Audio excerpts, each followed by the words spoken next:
The city of Armenia, twinkling away in the distance, was hit by a devastating earthquake on January the 25th, 1999. In 1.5 minutes, the lives of the people of this picturesque area in the foothills of the Colombian Andes were changed forever. In the middle of my house, in the middle of my sitting room, the floor rose up like a volcano, like a cone, like this. A moment passed, then the wave subsided and my whole house fell down on top of us. All of a sudden you're sitting in the house at lunch, you're having a lovely lunch, and you're watching the television, and it starts to shake. And it starts to shake, and you expect it to stop, like the other tremors, but this one doesn't stop.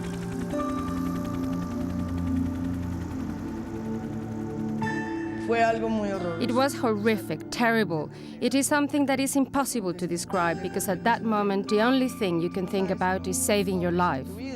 I realized it was very serious when the walls of my house fell out, and I could see down the street and I could see all the other walls of everyone else's house falling out.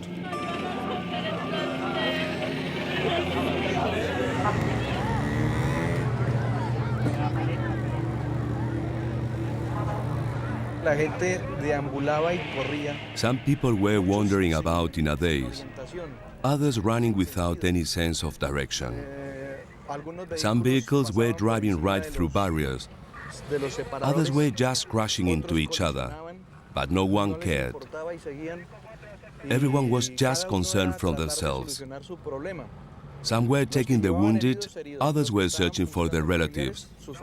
Some people were even taking the dead to hospital, desperately hoping that they could somehow be saved.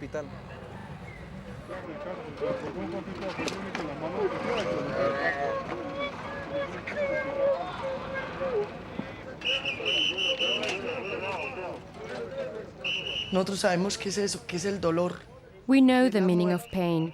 We have seen death and destruction. We have been through 3 days of darkness because we lived through 3 days of darkness.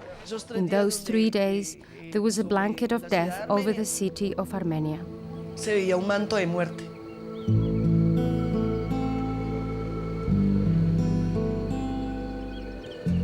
The night of the earthquake, it was almost like some power was trying to mock us because we were all in the streets. No one wanted to be near the buildings. And it started to rain, and there was nowhere to cover yourself. And people sat in the rain and waited for the rain to stop. And by morning it had stopped, and no one had thought that there would be no water.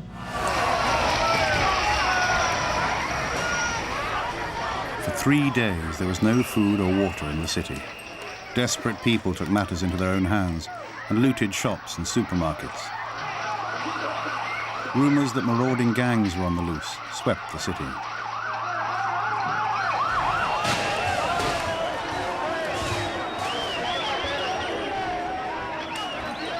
I certainly know, the looting occurred, but this wasn't necessarily loot. This was not bad, It got portrayed as sort of bands of marauders looting the city from outside. Well, that wasn't the case.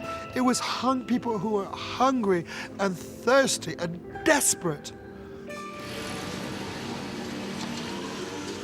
All of a sudden, you don't have a city.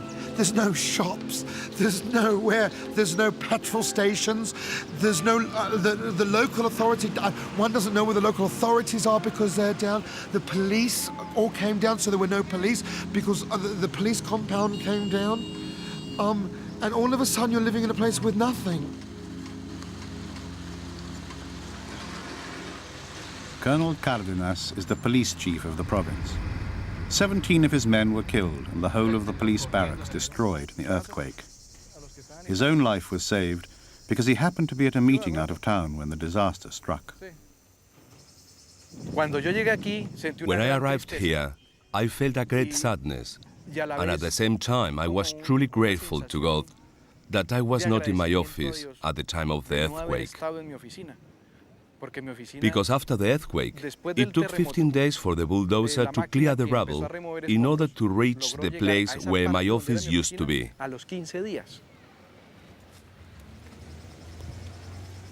Mi oficina era esta parte. My office was here. Esa era la sala. This is where the meeting room was. And my own office was on that part, stretching over there, in that area that no longer exists, because the top floor fell onto the next one. The next fell onto the one below, and they all fell to the ground.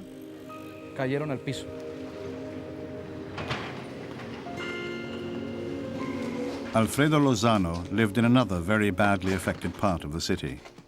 560 people died in this up-and-coming neighborhood of newly constructed apartment blocks.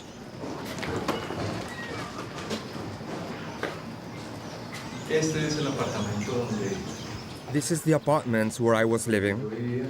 At the time of the disaster, we were having lunch. This is where the dining table was. When the earthquake started, we got up. We tried to open the door, but we could not hold on to it.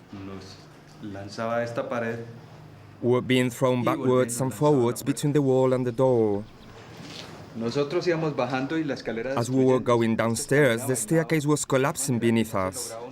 The staircase was dancing so that it was impossible to hold on. People were in a terrible panic. We managed to get downstairs and all this had collapsed completely. We came down this way with everything falling around us.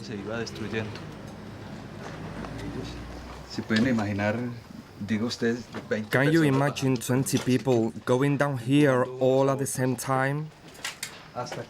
Pushing and shoving until finally we got out into the parking area. We found people who had been thrown down by the movement into this crack in the ground. They were trapped and could not get out. The lives of many Colombians changed in a single moment. There is no way of describing what happened to us. My dream is that the government will let me have this piece of land so that I can build a little house and carry on working in the same way I was working with the Family Welfare Association. They are the only people who have given me work, and that is why me and my children are able to eat.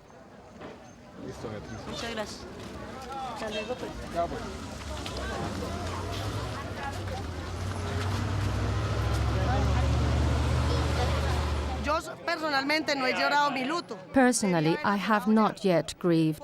I should have already grieved, but I have not yet, because our hearts are too full of sadness.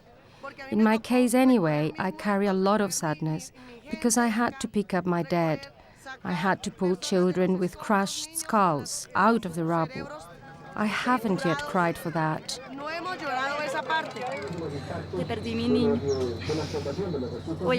I lost my youngest son a month ago today.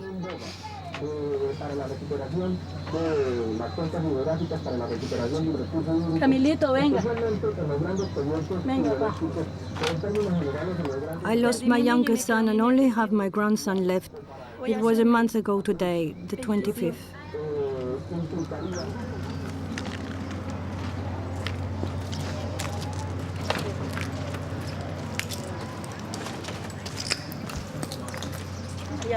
It was in there. I lived there.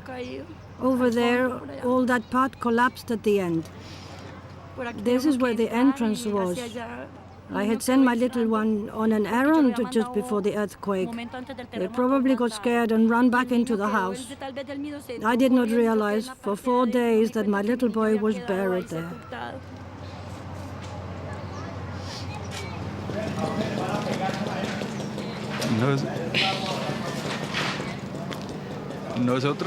We carried on into the barrio de la Brasilia to look for our friends.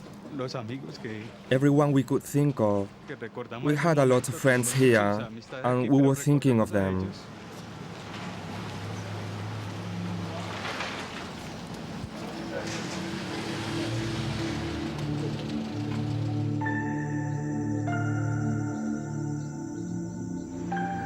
The fact that the earthquake hit Armenia at lunchtime rather than during the night helped to save many lives.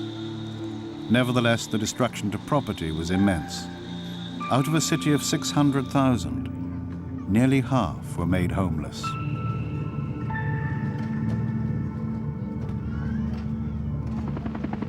In order to begin the reconstruction of the city and restart the economic recovery of the area, the government has set up an organization called the FOREC. The FOREC will be directed by Luis Carlos Villegas, a local landowner industrialist and member of the economic elite. He will be responsible for the administration and distribution of all national and international donations. Government instructions are that priority should be given to the reconstruction of property. That is to say, that all buildings and private property should be restored to the condition that they were in on the morning of the 25th of January. A month after the earthquake, many people are living in miserable conditions in the streets in front of their houses, waiting for the FOREC to come up with a solution for their problems. The temporary housing is having problems not only of space but of cultural attitude. People would not like to leave their house even if that house is in the floor. They would say, I prefer to stay here and see how things are going in front of the entrance of the old house. You'll see that in Armenia, but that is something that has to be understood. We cannot force them to move away. We will try to make a temporary housing there where they want to stay in front of their own patrimony that was affected with the earthquake.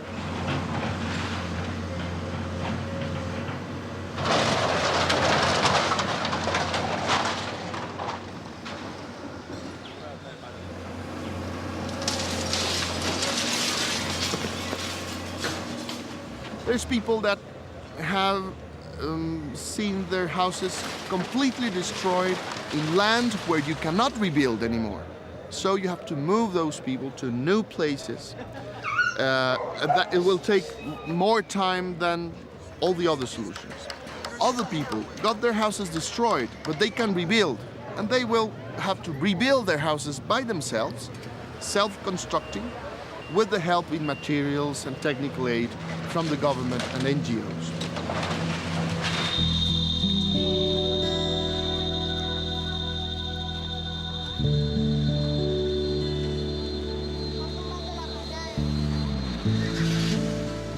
The FOREC intends to rehouse people away from the areas that would be most at risk if there was another earthquake. The Parque Uribe, a middle-class neighborhood, lies directly on the fault line which runs through the center of the city. Here, people own their properties and are worried that they might lose the rights to the land where their houses once stood if they're moved to another place. Luz Estela, who lost her own home and business in the earthquake, is using her professional skills to help her neighbors find a solution to their problems. I have told you. What about our position? It is good that people are willing to cooperate with the houses. I have told them many times that we need to do something to help these people, that we should get organized, because they are going to evict us from the park, yes or no? No, Sandra, just wait a minute. We are not going to be evicted. They are going to organize some tents. That is different. The area down there is going to be for the people who are living in the school. And what about the people here? Will they be left exposed to disease or what? Well, up to now, the government has not been much in evidence here. We have been waiting. On one occasion, the mayor came to have a look to see what was going on. But that was all. He, well, did not take charge of the situation.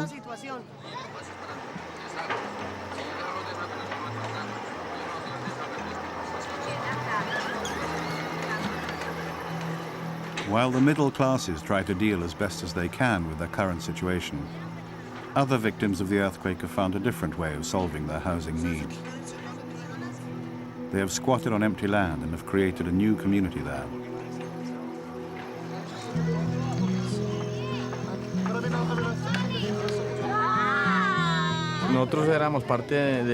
We used to be part of the Barrio de la Brasilia, the community that lives around here, and the Barrio Miranda. So when the earthquake struck, which was the 25th, on the 26th in the morning, we came here to this piece of land. There were 3 of us to begin with, and then others started to join us.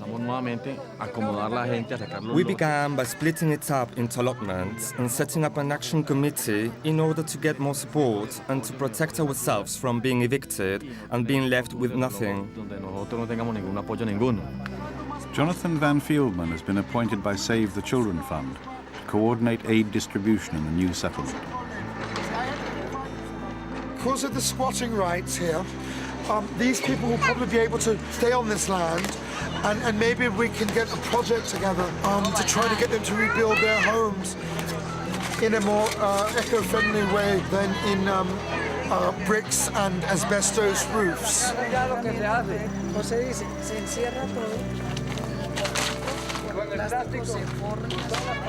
Porque pues nosotros veíamos que el terreno estaba propio, entonces pues como vivíamos ahí al frente, entonces dijimos pues cómo nos vamos a quedar en la calle, pudiendo tener una oportunidad de tener una casita. Entonces, y por lo que acá no había peligro de que they came here because they lived up there and they saw this lot here, and they said, hey, no one's living there. And it's you know, nothing can fall on us. It's all flat, and so they decided that they would come down here. You know, they didn't want to leave their area, their house. Y la mayoría de gente de la misma forma venía. Sí. Nosotros fuimos los primeros. El esposo mío fue el primero que o sea, dicen que es invasión. Pero entonces, ¿cómo nos íbamos a quedar en la calle, no? Con familia? She said we're one of the first people who squatted here. She says they call it an invasion here, invading. She said, but we don't consider it invading. I mean, what were we going to do? We were going to stay in the street or be in the land that's not being used.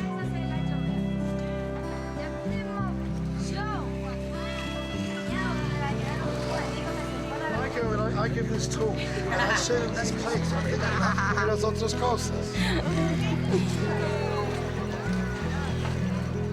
When I started to build a team for Save the Children in Emergency, I saw Lucis and I said, and one of the areas we were thinking of working in was the Parque Uribe, which is the area that we were from, and I saw her there again, and I talked to her and I said, come and join forces with us, because I can see that Lucis is somebody who really cares about people and is there for the people.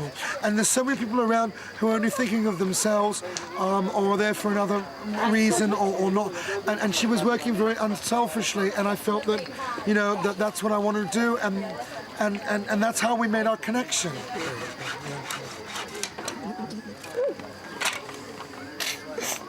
Para llorar uno puede.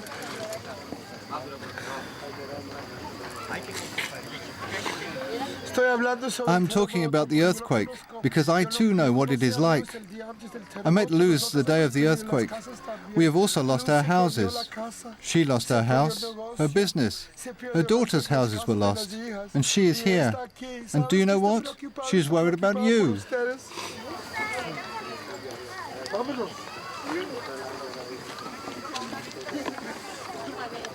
Sí, estaba pensando que le parece que las mujeres son como muy... ¿Usted cuántos años tiene, señora? 15. She's 15. ¿Usted también? No. Yo tengo 18 años, pero tengo 4 niños. Tiene 4. She's 18. She's got 4 children. She's 15. ¿Es su esposo? Ya no. De gorrita, ¿no? El de gorrita, morenito. El reproductor. El reproductor. He's the reproducer, she said. And ¿por qué tan jóvenes a tener hijos? Nos enamoramos muy jóvenes. This is we fall in love very young. ¿Y siguen enamorados? No, yo. Oiga, y las pastillas. ¿No saben de las pastillas? De las otras cosas. Pero uno no piensa en esto, ¿cierto? No, yo cuando me fui no pensé en eso, me fui de 12 años y medio, yo todavía no sabía nada. Since I had my first child when I was 12 and a half. She said I didn't know anything about birth control. Because I've asked them about birth control.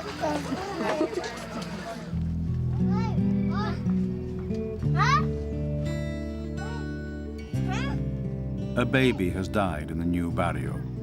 The disaster has exacerbated all the usual problems of poverty, bad health and unemployment. Once the aid agencies have gone, the people of the new barrio will be totally dependent on the Forec and the government to provide the services and sanitation to make this settlement a viable place to live.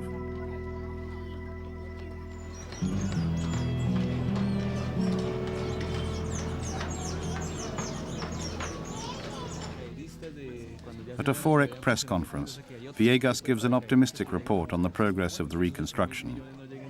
I was flying yesterday. I was very happy to see how we move all the escombros. Ruins. Yeah, ruins. We have progressed in that very much. In the provisional housing, I think we have progressed too. Food is working, I think, all right. And to have the money, that's very important.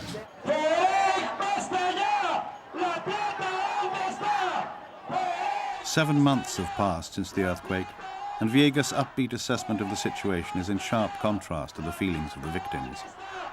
Reconstruction is progressing very slowly, and they're demanding to know what has happened to the money.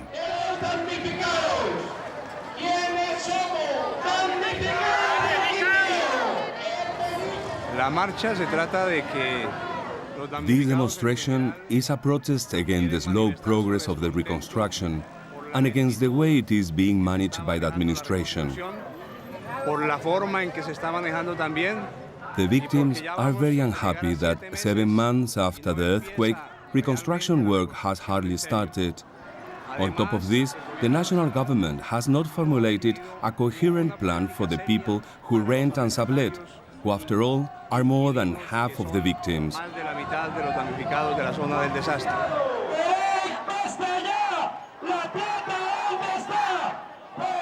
We have some like $5 million from donations from outside and inside Colombia.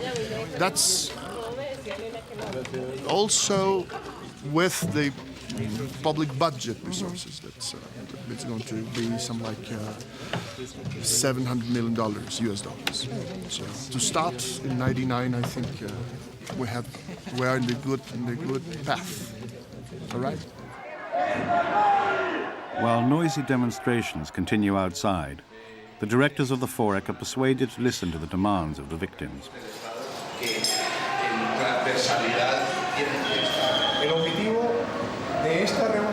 The object of this meeting is to see the possibility of setting up an official committee with representatives of both the directors of the Forec and the Victims Association, so that we can discuss the victims' demands point by point.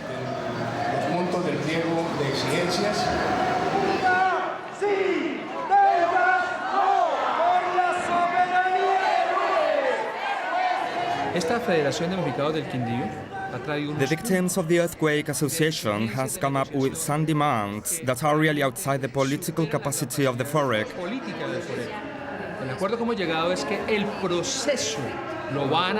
We have agreed that they may monitor the Forec's progress and that the Forec will respond to any intelligent demands, any intelligent proposals that the Victims Association might make.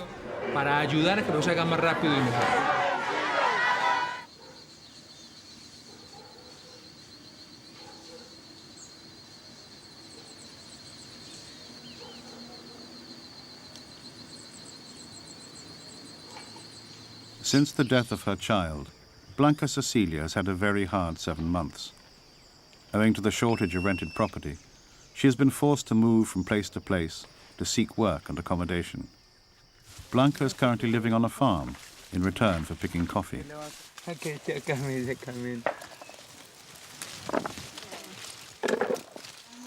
I have had to pick coffee. From all the aid that has been given, I have not received anything, nothing. I don't know anything about the money that has been sent from all these countries. I know nothing.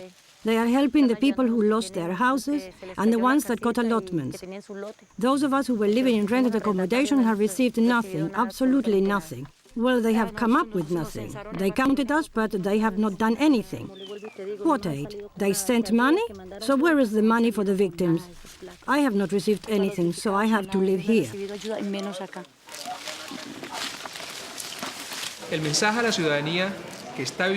The message to the population living in temporary accommodation is that they should have faith in the process and the directives of the FOREC, that we are concerned and acting to address the problems, and they should continue to hold on with dignity.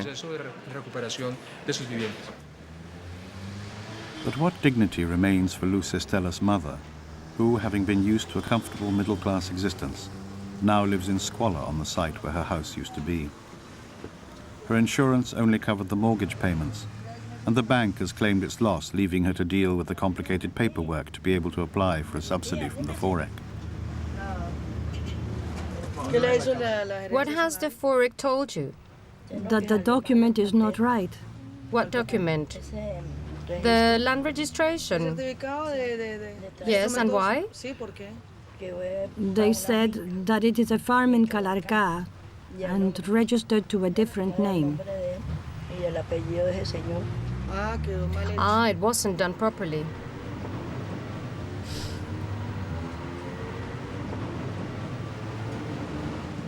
Well, like today I didn't even have anything to eat.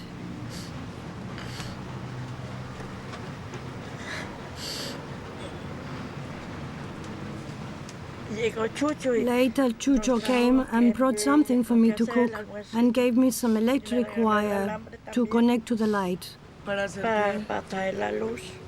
To connect the electricity? Yes, to bring it in from the post outside. In another part of the city, life carries on as usual. The governor and the chief of police meet at a civic function. The governor offers very little hope for an early resolution to the victims' problems. Yes, we think we are going to see some months pass before housing can be given to the families. A necessary period, as at this time, temporary accommodation is temporary. As the name suggests, there is impermanence. The construction and a proper solution to the people's problems are going to take a long time.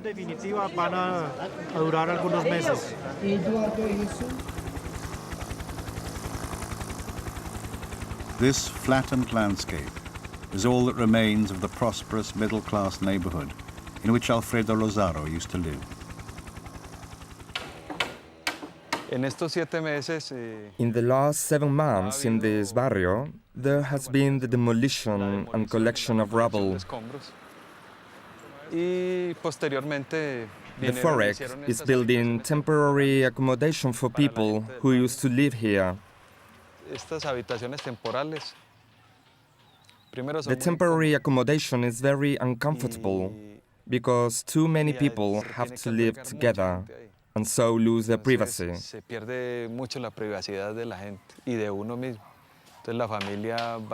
If you see a mixture of various families under the same roof, you see a situation nobody likes.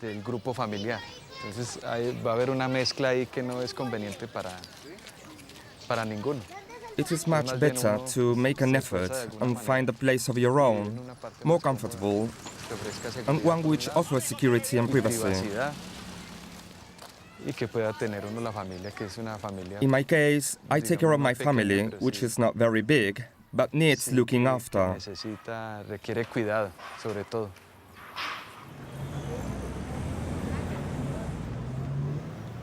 The economic path which the FOREC has taken is encouraging.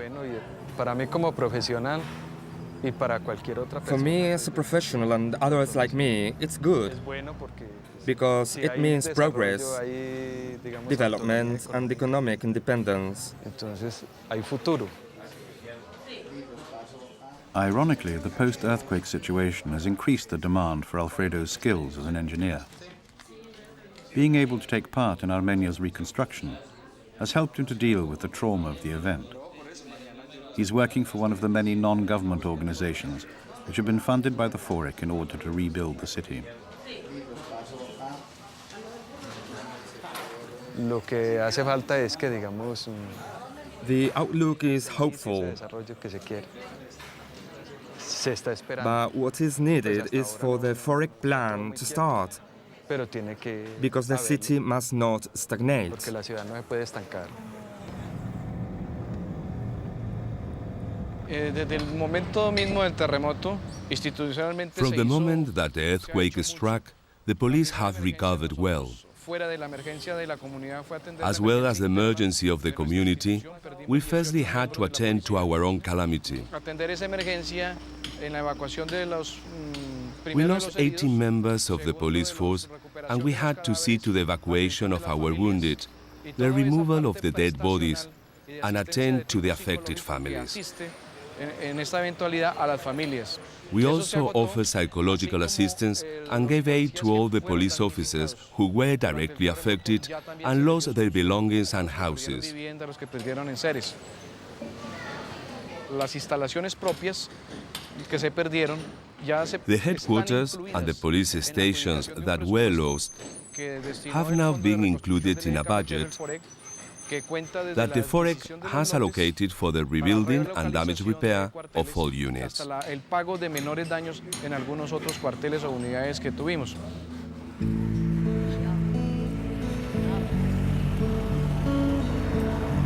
Beatriz Velázquez walks 3 miles to work every day. Her dreams of getting a home of her own seem more and more difficult to realize. She's a single mother living on the poverty line, who earns a meager salary at the creche where she works, looking after 15 children. At first, I was working in the community kitchens in the Barrio La Maria from 8 in the morning until 3 in the afternoon. When the community kitchens were closed in that area, I was transferred. I was then in the Parque Uribe, where we had to give up after we were robbed 3 times. We were left without anything, without food, nothing. This place here was lent to the nuns so that we could carry on working. We do not get any help here. And in the barrio where I live, when there is any aid, the leader takes it all. They give us nasty old rugs. I have enough old clothes. What do I want them for? In the barrio last week, some good things arrived. Pans, duvets, pillows, but they gave us old sheets which smell as if they have been stockpiled for a long time, maybe since the earthquake. Also some stained shirts. What for? Well, I'm not going to wear stained shirts. I take pride in what I wear. I refuse to come to work in an ugly, badly stained shirt full of paint, like a beggar. I think that if they are going to give you something that you will use for work, I mean some clothes, I'm not asking for new ones, because if you want to wear new clothes, well, you just have to go and find the money to buy them. But at least clean and in good condition, so you can show them off. The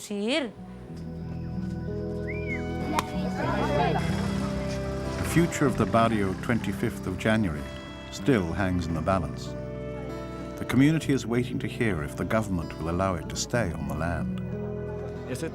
This land belongs to a man called Ramon Jairo Escobar, who is currently in jail in the USA. Because we did not have anywhere to live after the earthquake, first 3 people started to occupy it, and then the rest of the community arrived until we have now reached the limit with 220 families. In any case, we are now looking for a solution, for help and for a viable way to stay here. We are a well-organized community and we are not causing any problems of any kind. We are waiting for support from the government, the mayor and the governor to see if they can do something for this community.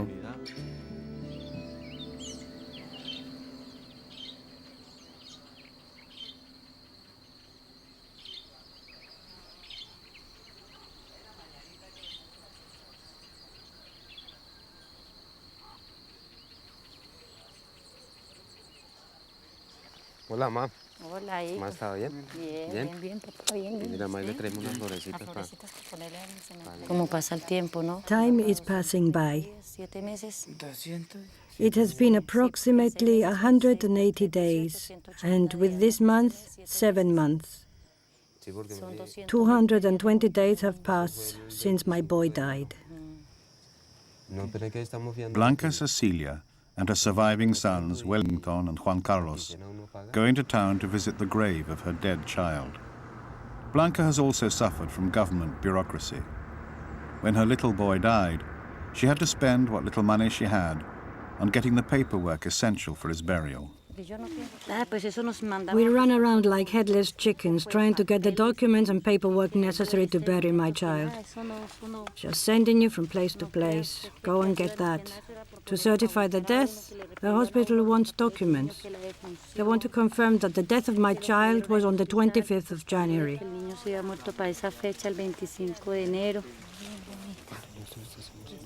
One document cost me 30,000 pesos, the other 8,000, another 7,500, the rest was free. So many people died in this earthquake. He looked so huge his clothes did not fit, and those shorts were too tight, that elastic. And he went without lunch. Without lunch, my little darling.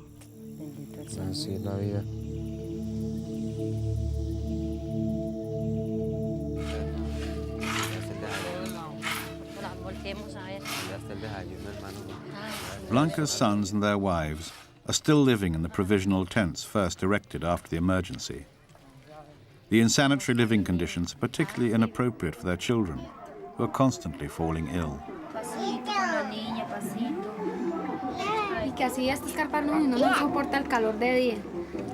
The heat is unbearable during the day in these tents.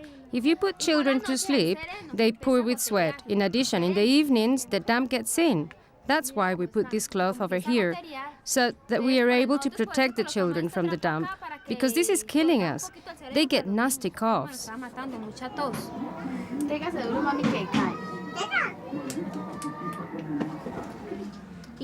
And I don't know if it's the water or what, but they are suffering from terrible diarrhea. I don't know why, and we have been treating them with drugs. For example, my little girl had boils on her head, and Wellington quickly went and bought some medicines, so they are cured now, but still have this terrible diarrhea that won't stop.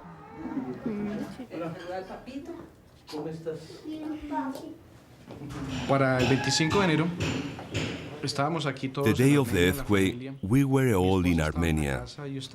My wife was at home. I was in a meeting and the children were at school.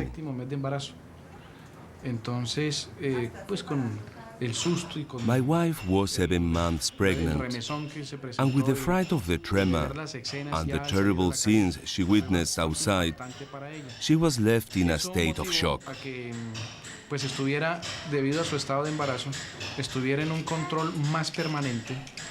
Because of her pregnancy, she was put under constant observation. Fortunately, they discovered in time that the baby had the umbilical cord entangled around her neck. Eventually, she had a delivery by cesarean section.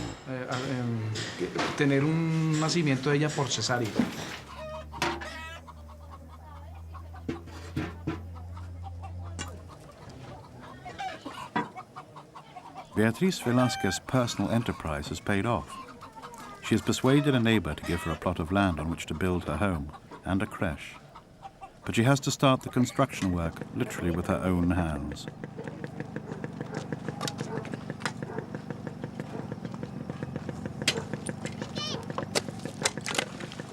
Her hopes of getting some money from the Forex are constantly being frustrated. The only way she can restart her life is by taking the initiative herself.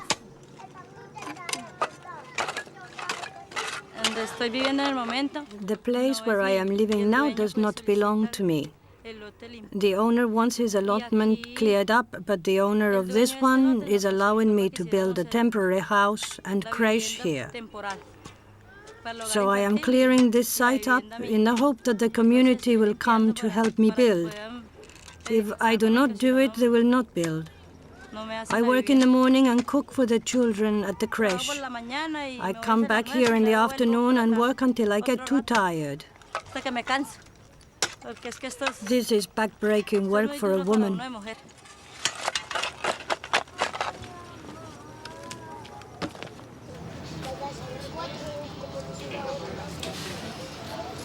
Alfredo's actions during the early minutes after the earthquake helped to save the life of his friend Guillermo, who still lives in a temporary building in La Brasilia. Alfredo tried to help me, but the truth is that the walls were very heavy, right? Very, very heavy. And I was on my own. I started by taking the lightest load from their bodies because they were completely trapped. Later, when I managed to clear some of the rubble, I called for help. Some other friends came with hammers, saws and crowbars to try and lift the walls and get my family out from under the rubble. They pulled me out last, 4 hours later. It really is frightening to realize that you are trapped with everything destroyed around you and to see all your friends desperately attempting to save your life. That is hard. However, they got me out. I am very grateful to all of them. To him. The only one that they could not rescue was my dog. This dog. He was trapped for 11 days. He's such a beauty. I love him so much. Before the earthquake, I didn't like him, but now I adore him. He is like a son to me.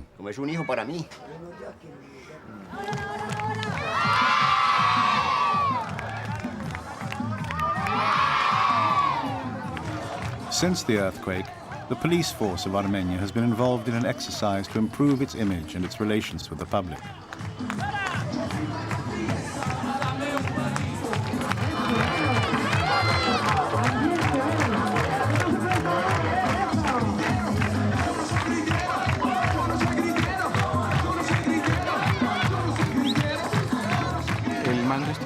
The police command has adopted a program of community policing.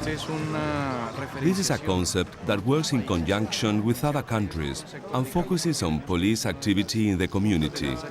This is an international program. The jails of Armenia were destroyed in the earthquake, and the budget that the Foreign has allocated to the police has not been sufficient to improve the conditions of the men on remand, crammed together for months in temporary cells. The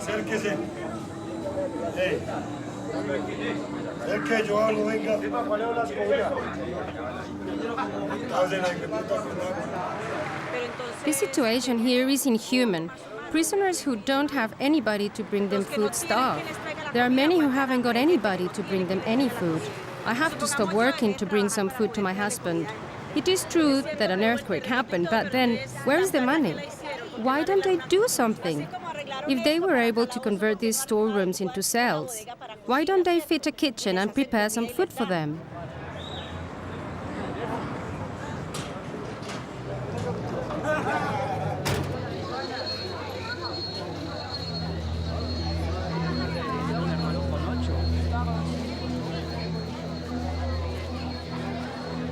The tremors that still shake the city remind the people of Armenia of how vulnerable they still are and of how little their circumstances have changed.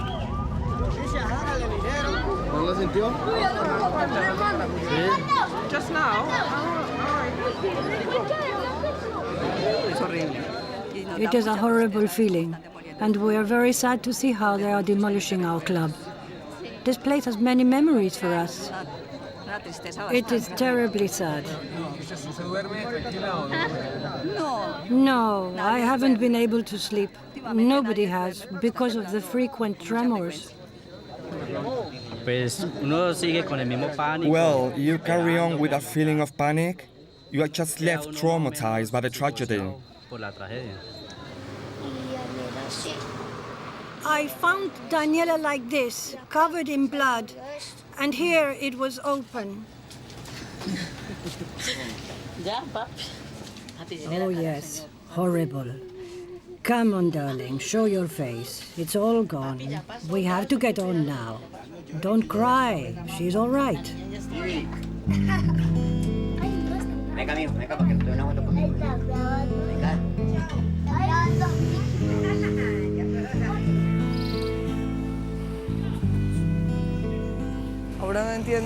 We can now try to understand the crisis, even though we are left traumatized. Because after all that has happened, you are left traumatized. You are, even if time goes on. The memories are terrible, and the pain really hurts. All my capital was in my business, and that has disappeared.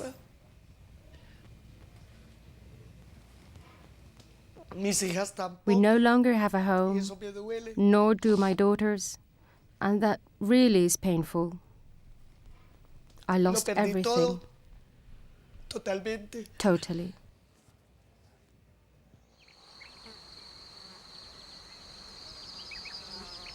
Blanca was deeply affected by the loss of her child, but she has found solace with the Seventh-day Adventists. After I lost my child, I was left badly traumatized. I went mad. The brothers knew that I had lost my child and they came to see me. They looked after me and invited me here. From the first step, I felt at peace. I changed because I had been completely mad. I was constantly being sedated, but with the help of the brothers and God, I came back to my senses. In common with many people in Armenia, Alfredo still has vivid memories of the early days after the earthquake. If I take a shower, I have to leave the door open and have somebody else nearby. Because if I feel the water on my face and I close my eyes, you feel that everything is moving.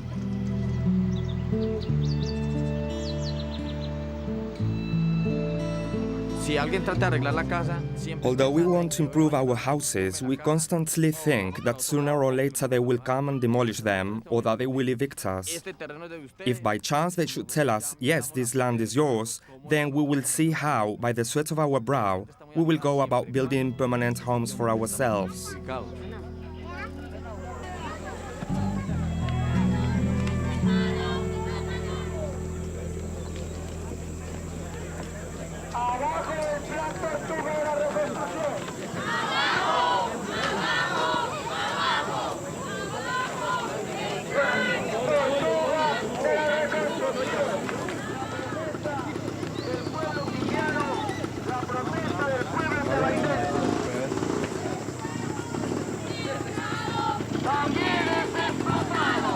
Demonstrations have erupted again as desperate people become angry with the lack of action from the Forec.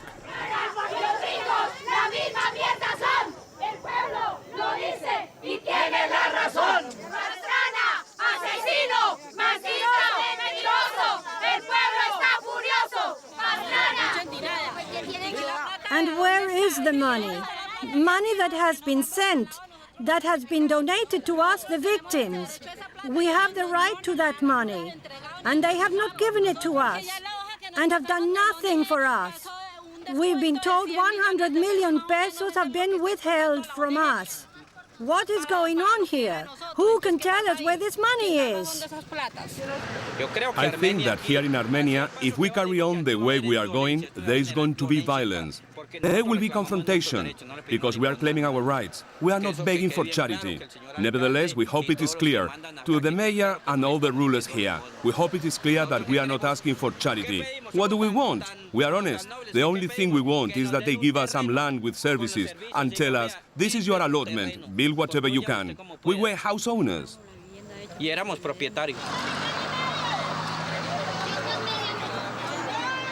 I ask myself and say, what have they done with all the aid that was supposed to be for the victims? Well, that is why there have been these demonstrations in Armenia. I am just waiting to see what happens, because it is going to be the same as ever. What happened, happened, and the crafty ones were the ones who profited from it all.